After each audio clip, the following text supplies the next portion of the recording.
Hey there, my name is Chris Acton with Acton Creative, and this is A Handwoven Experience, episode 73.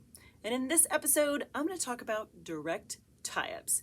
To illustrate that, well, I am squatting on the floor, right next to my floor loom here with my table loom right here at the ready. And to fully understand this topic, we're going to ease into it from the very top. A loom has frames in it that are called shafts or harnesses. They're interchangeable words. And a loom might have 2, 4, 8, they could have a whole bunch of them. But we need some way to move them, right? So a loom also has then either levers or treadles. And I'll show you what I mean. This loom here has these levers. When I pull lever down, you can see the shaft lifts up, just like that. This one over here, these are called treadles. And when you press on the treadle, that moves the shaft. Depending on what kind of loom you have, it might lift the shaft up or depress it down. Depends on the loom. But the point is that looms have these elements to them, and the tie-ups are what connects the shafts over here with the levers or the treadles over here. The tie-ups are the little bridge in between those two components in your loom. So for a loom like my floor loom here, I have the ability to connect one treadle with multiple shafts.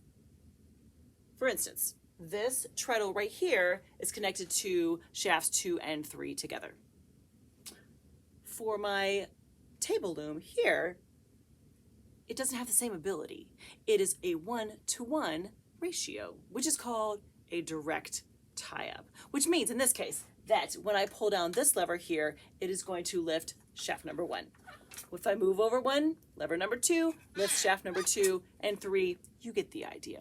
But that is what it means to have a direct tie-up loom. And you may be thinking, but Chris, does that put you at a disadvantage if you have a direct tie-up loom versus one that you can do multiple tie-ups? And the answer is no. Everything that you can do on this loom, you can do on this loom. The difference is that you have to think about the pattern a little bit differently. So let's go back to my example over here. This treadle here lifts or is connected to shafts 2 and 3, right? So instead of just stepping on this treadle here, I would come over to my direct tie-up loom and I would simply pull down shafts 2 and 3. It's exactly the same thing, just a little different style. And I love a direct tie-up loom because it really helps me get into the pattern. I think it helps you kind of break it down and think about all the components versus when you're just like, I have to put my foot here and then here and then here. So they both have their advantages, of course, but the moral of the story is everything you can do here, you can absolutely do here. They're both wonderful systems for looms.